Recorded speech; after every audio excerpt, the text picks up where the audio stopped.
हंस पे सवार होके आजा देवी मैया, बीड़ा के बजैया सातो सुर के रचैया। हंस पे सवार होके आजा देवी मैया, विनती हजार करतानी सुनी है मैया शारदा भवानी। विनती हजार करतानी सुनी है मैया शारदा भवानी। बीड़ा के बजैया सातो सुर के रचैया, हंस पे सवार होके आजा देवी मैया, विनती हजार करतानी सुनी है मैया शारदा भवानी। विनती हजार करतानी सुनी है मैया शारदा भवानी। जेकरे पे माई राउर कृपा हो जाला, जेकरे पे माई राउर कृपा हो जाला, दुनिया जानी जग में पुजाला। दुनिया जानी जग में पुजाला, जेकरे पे माई तोहार कृपा हो जाला। दुनिया में जानी जग में पुजाला, सर में जेकरे समा जालू माई, सुर सरगम के ज्ञाता कहाला।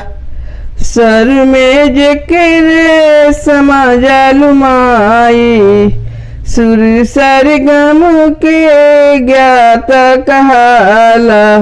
मूर्ख भी बने जाला ज्ञानी सुनी है मैया शारदा भवानी।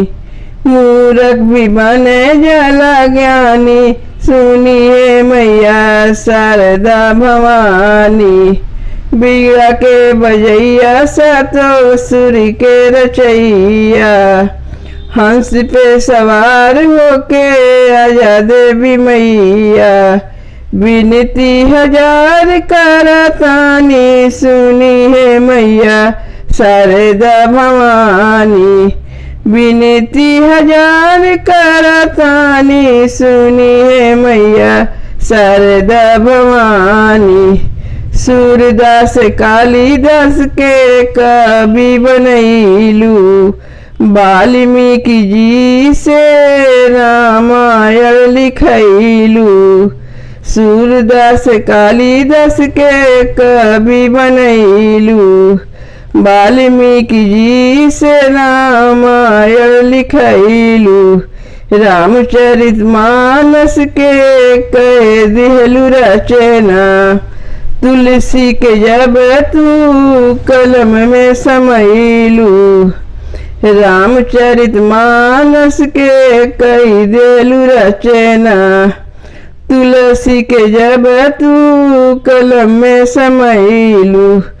चाहे अम्मा कितना करत बखानी, चाहे अम्मा कितना करत बखानी सुनी है मैया शारदा भवानी। बीड़ा के बजैया सातो सुर के रचैया, हंस पे सवार होके आजा देवी मैया, बीड़ा के बजैया सातो सुर के रचैया। हंस पे सवार होके आजा देवी मैया, विनती हजार करतानी सुनी है मैया शारदा भवानी। विनती हजार करतानी सुनी है मैया शारदा भवानी।